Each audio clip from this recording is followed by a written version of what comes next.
Welcome back to Paper Highlighter, your non-stop 90-day fiancé drama download. Tonight's lineup is packed, so let's jump right in. First up, something actually wholesome. Fan favorite Evelyn Cormier has gone from heartbreak to full-blown fairy tale.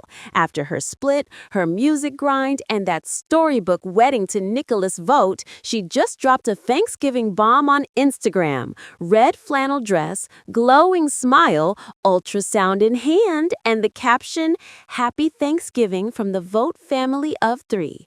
Baby Vogt is due May 2026. Meanwhile, Jasmine Pineda is not letting Gino's money talk slide. He claims he sent her over $40,000 in Panama. She's firing back, calling the math the most ridiculous idea ever, reminding everyone she always worked, never demanded a dime, and joking that if he really wants to tally things up, she should be billing him for wife services instead of refunds. But plot twist, Jasmine also reveals she didn't dig out of that breakup alone. She's giving big credit to new love Matt for helping her watch the show back, process the chaos, and actually navigate her feelings like a grown-up. Fans say we're seeing a calmer, healthier Jasmine, still chaotic, but finally soft around the edges. Then we pivot to Darcy's ex Georgie, who's back in the hot seat as fans dig up receipts that he was already married and living in the U.S. long before Darcy, which makes that green card user storyline look shakier than one of Darcy's extensions. Next, Elizabeth Libby Pothast gets caught with a secret acting resume, popping up in Homeland and indie films. Suddenly, every perfectly timed tear has viewers wondering if 90 Day was her big break all along. And finally, Jovi and Yara's marriage hits a dark note with accusations that he threatens divorce every time he's drunk. Fans are asking if it's just sloppy talk or a giant red flag flapping on TLC. Before we roll into our first story, Evelyn Cormier's fairy tale baby news, hit like, smash subscribe, ring that notification bell, and drop a boom in the comments if you're here for the drama more than the romance. If you followed Evelyn Cormier from her rocky first 90-day marriage to her American Idol glow-up, you know fans have ridden every high and low with her. Now she's stepping into her biggest role yet, and she chose Thanksgiving to drop the sweetest surprise. So here's what went down. Evelyn Cormier, former 90-Day Fiancé bride turned indie music darling and American Idol Season 17 alum, just confirmed that she and her new husband, Nicholas Vogt, are expecting their first baby together. She posted a cozy, picture-perfect Thanksgiving carousel on Instagram. She's in this red flannel dress that screams holiday vibes, bold red lip, big smile, and she's holding up an ultrasound photo like it's a Grammy. Behind her, Nick has his arms wrapped around her, giving major, proud dad already energy. In the caption, she wrote, "Happy Thanksgiving from the Vogt family of 3, casually dropping one of the biggest announcements of her life like it's no big deal. Then she confirmed that baby Vogt is due in May 2026, but they don't know the gender yet. For longtime fans, this is a full circle moment. Remember, Evelyn's first 90-day relationship ended very publicly and very messily. A lot of people thought that might harden her or push her away from the spotlight. Instead, she doubled down on her passions, her music, her artistry, and quietly, her heart. She kept her relationship with Nick mostly low-key at first, building it away from the usual 90-day chaos. Then in 2024, she dropped that engagement announcement and later the wedding, and fans were calling it a fairy tale and the ending she deserved. Now, the fairy tale has turned into the next chapter, parenthood. What's really adorable is how intentional the timing feels. A Thanksgiving reveal from someone who's been through the ringer publicly almost reads like a quiet, grateful victory lap. A new husband, a new life growing, and a fandom that's stuck around long enough to see her win. The comments section is overflowing with love. You've got people saying they followed her since her very first TLC episode, others who discovered her on American Idol and stayed for the music, and now they're cheering her on as a mom-to-be. It's one of those rare 90-day moments where the drama takes a backseat and everyone just gets to be happy for someone.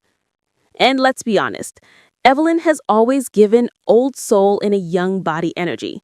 The kind of person who writes emotional songs, posts aesthetic pictures, and now is about to channel all of that into being somebody's mom. If you thought her lyrics were deep before, imagine the lullabies. Fans are saying this is the redemption arc we signed up for, and a lot of people are already placing fake bets in the comments on whether Baby Vogt will be a future singer, guitarist, or both. And just when you're feeling all warm and fuzzy, the 90-day universe yanks us straight back into mess. Keep it locked, because up next, Jasmine Pineda is dragging Gino over his so-called $40,000 receipts from Panama, and she's calling his math completely ridiculous. On the show, Gino pulls out his math and claims he sent Jasmine over $40,000 while she was in Panama.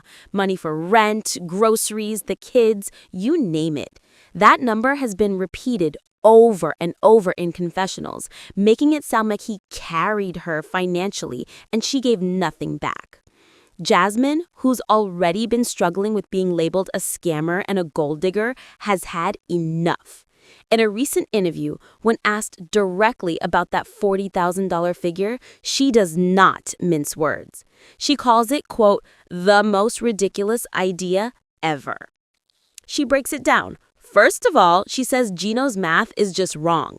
Second, even if you accept his total, she insists that amount is not enough to actually live in Panama with 2 kids, not when you factor in rent, groceries, utilities, school, and everyday life. Jasmine is very clear. She always worked in Panama. She says she was never sitting around waiting for Gino's money to drop from the sky. In her words, she never demanded financial support and never begged him to send anything. According to her, every transfer he made was because he wanted to, not because she forced him. And here's where it gets spicy. Jasmine flips the script and says if Gino really wants to turn their relationship into a transaction, then he actually owes her for all the wife services she provided in America. Cooking, cleaning, emotional support, filming the show, the whole 9 yards. She's joked that she should be charging him, at one point tossing out a very specific number, $916, just to make the point that love shouldn't be treated like a refund policy. In another part of the interview, she reminds everyone that this public smear campaign has taken a toll on her mental health. She's been called narcissistic, manipulative, and worse. But she keeps insisting that what viewers didn't see is how much she gave behind the scenes. So what we really have here are 2 very different stories. Gino, I spent tens of thousands, she used me. Jasmine, you didn't support me like you say, and you wanted to send what you sent. And as always with 90 Day, the truth is probably somewhere in the messy middle, but Jasmine is not letting that $40,000 label stick without a fight. Fans online are siding hard with Jasmine on this one, saying if Gino wants to itemize the relationship, he'd better include emotional labor, on-camera drama, and every single wig she stressed over because of him. Stick around, because the Jasmine story doesn't stop at bank transfers and bad math. Up next, we're diving into how her new man Matt helps her crawl out of the Gino chaos and actually move on. And the way she describes it will surprise you. In a new interview, Jasmine explains that after the breakup with Gino, she wasn't just sad, she was emotionally wrecked. Between being called a gold digger, manipulative, and a narcissist, and having her personal life dragged across reality TV, she says it felt like her entire identity was under attack. Enter Matt Brannis. Jasmine reveals that Matt didn't just slide into her life as a rebound. According to her, their friendship was the foundation of everything. They had built a connection where he actually understood her, not just as the crazy 90-day fiancé girl, but as a human who overreacts sometimes because she's scared, insecure, and has been hurt. She says Matt sits with her while they watch episodes back, and instead of judging her, he helps her navigate those feelings. That's the key phrase she uses. He helps me navigate those feelings. Why does he get it? Jasmine shares that Matt has been in a similar place before. Rejection, heartbreak, feeling like you weren't enough for someone you gave everything to. So when she spirals watching herself on TV, he doesn't pile on. He validates her, calls out where she could have done better, but also reminds her what she survived. Fans are noticing the shift. She's still Jasmine, extra, emotional, a little chaotic, but she looks healthier. In interviews, her energy feels calmer, her words more measured. People are saying this is the softest they've seen her in years, and she credits that stability to having Matt as both her partner and her emotional support system. She also admits that despite the love, she is not in a rush to walk down the aisle again. Jasmine says she's keeping the real updates on their relationship under wraps, but she hints that marriage isn't on her immediate to-do list. After everything with Gino, she wants to move slowly, protect her heart, and most importantly, protect her peace. That's a huge change for someone who used to talk about rings and weddings like they were emergency needs. Now she's talking about emotional safety, healing, and being truly understood. Whether or not the cameras capture it all, Jasmine is clearly trying to write a new chapter that isn't just screaming matches and dramatic exits. So is Matt the one, or just the guy who helped her rebuild herself after Gino? Jasmine isn't giving us that label yet, but the way she lights up talking about how he shows up for her says a lot.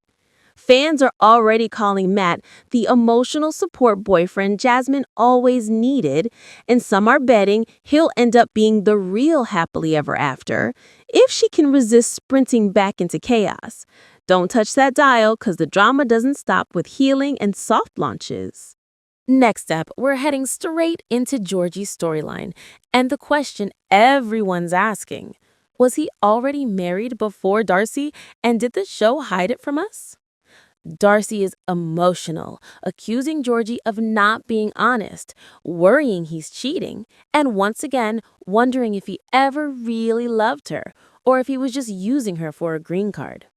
Jovi and Cara jump in, backing her up, saying they've heard shady things, dropping little bombs that clearly embarrass Georgie.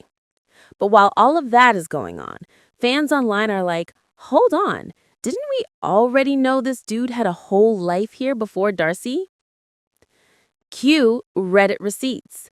A fan points out that Georgie was reportedly married before Darcy and had been living in the U.S. for years, working as an established masseuse in Washington, D.C. That immediately raises a massive question. If he already had status here, possibly a green card, maybe even close to citizenship, why is the show still pushing this narrative of Darcy sponsored him and now she has to support him for 10 years? Another commenter calls it out directly, saying if Georgie had already been here for over a decade and previously married, that whole he used her for a green card storyline doesn't really add up. They joked that if they were Georgie, they'd be standing up on stage yelling, "She wasn't my sponsor. I don't owe her anything." Fans also note that this isn't new info.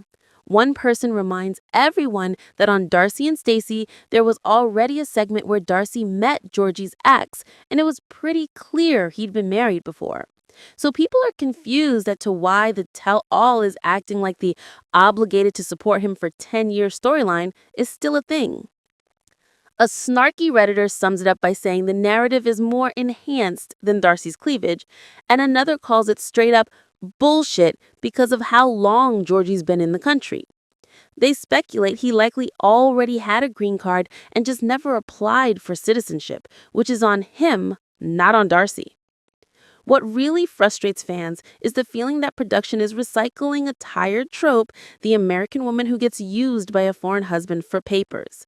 Except in this case, the details don't fully match that script. You've got viewers pointing out that Georgie himself has admitted on camera to a previous marriage and to living in the States for years, yet the tell-all still leans heavily into poor Darcy stuck supporting him for a decade. So now there are two competing stories. The on-air version, Georgie is the suspected green card hunter. The fan detective version, Georgie's immigration story is way more complicated, and Darcy's "he used me" narrative might be heavily produced. Some viewers say TLC is editing for drama, while others think Darcy is clinging to the victim narrative instead of accepting that the relationship just didn't work, green card or not. And just when you think the storylines can't get any more staged, another 90 Day star gets exposed. Keep it locked, because next we're talking about Elizabeth Libby Potthast's secret acting career and why fans say it explains everything about her on-screen personality. A 90 Day fan was rewatching the movie Homeland, just minding their business, when suddenly they spotted a very familiar face in the background. Elizabeth Potthast herself. They paused, rewound, took a screenshot, and ran straight to Reddit with it. The fan basically said, "Girl, what are you doing here?" And from there, the thread exploded. People started digging and realized this wasn't a one-off cameo. Libby has had an actual acting career with supporting roles in projects like Secrets in the Snow. That means when she came on 90 Day Fiancé, she wasn't some random newbie in front of the cameras. She already knew how to hit her marks, find her light, and sell emotion. Cue the collective, "Ah, now it makes sense." Fans are now rewatching old episodes and pointing out that every dramatic crying scene, every wide-eyed gasp, and every perfect reaction in her fights with Andre suddenly feel a little more scripted. Some viewers are even joking that Libby has been undercover this whole time, and that Andre isn't the puppet master. She is, and he's just her grumpy co-star. But it gets even juicier. Reddit detectives didn't stop at Libby. Someone dropped the detail that her mom is actually a talent agent. Yes, you heard that right. Libby literally grew up with a direct line into the world of auditions, commercials, and casting calls. So landing on reality TV? For some fans, that feels less like fate and more like the next logical step. One commenter put it perfectly: "If there's even one talent agent in the family, there is no escape from TV and commercials." Another fan, a huge Homeland lover, wrote that Libby's little appearance low-key ruined the scene for them because now all they can think of is 90 Day drama. There's also this bigger conversation happening. A lot of viewers already suspected that many 90 Day cast members secretly want to use the show as a springboard into acting, influencing, or bigger entertainment gigs. Libby's resume kind of proves that's not just a conspiracy theory. She didn't stumble into fame. She's been circling it for a while. And of course, people are dragging Andre too, but in a totally different way now. Fans used to think he was the one pulling her strings, pushing for drama to stay relevant. Now the joke is that Libby has been producing her story from day one, with Andre as her unpolished but very loud supporting actor. So while TLC sells us the ordinary couple under pressure storyline, fans are now watching Libby like she's in a long-running scripted series, except the script is allegedly written by her, produced by her mom, and amplified by TLC. Some fans say this doesn't make Libby fake, it just makes her a better performer, while others feel duped, claiming they've been watching a trained actress play relatable reality star for multiple seasons. And just when you think the fakery is all on camera, real-life marriage drama comes crashing back in. Up next, we're diving into Jovi and Yara's situation. From party boy habits to those alleged drunk divorce threats every time he's wasted. In a sneak peek from the explosive Happily Ever After tell-all, Andre decides he's done playing nice friend and starts dropping grenades on everyone. One of the biggest? He calls out Jovi, saying that whenever Jovi calls him while he's high or drunk, he talks about wanting a divorce from Yara. Not just once, not twice, over and over. Andre claims that Jovi repeatedly says he wants to leave Yara, that he has divorce on his mind every single time he's wasted. The camera immediately cuts to Yara, and the look she gives Jovi says this isn't new information to her. It's that "you said you wouldn't air this out" face. Fans on Reddit and social media are now connecting dots the show has been laying down for seasons. Jovi has always been portrayed as the party boy, drinking too much, going out when Yara wants stability, refusing to fully grow up even after Milo was born. But this is the first time we're hearing that his party habits come with emotional grenades, like threatening to end the marriage whenever he's not sober. One commenter flat out calls him an alcoholic, joking grimly that if Jovi wants a divorce every time he's drunk, then that must mean he wants a divorce basically every day. Others point out how dangerous and damaging it is to throw around the D word in fights, especially when your partner already feels unsupported, lonely, and stuck in a new country with no real safety net. Yara has been open on the show about their lack of intimacy and emotional connection. She said their bedroom life is basically dead and that she ends up channeling frustration into shopping, travel, and trying to build a life that feels like hers, not just Jovi's wife. So when you put it all together, Jovi drinking, Jovi traveling for work, Jovi throwing divorce into the mix when he's drunk, it paints a much more toxic picture than the cute Instagram posts suggest. The wild part is that this bomb doesn't come from Yara. It comes from Andre, who clearly decided if his own image is burning, he's taking everybody else's storyline down with him. Whether you like Andre or not, his accusation hits hard because it lines up with what viewers have suspected for a while, that Jovi's jokes and drunk talk aren't funny. They're emotional landmines. Now viewers are seriously asking, is this just sloppy behavior that Jovi will eventually fix? Or is this who he really is? A guy who wants out but doesn't have the courage to say it sober? And if that's the case, how long can Yara realistically stay in a relationship where her husband treats divorce like a drinking game?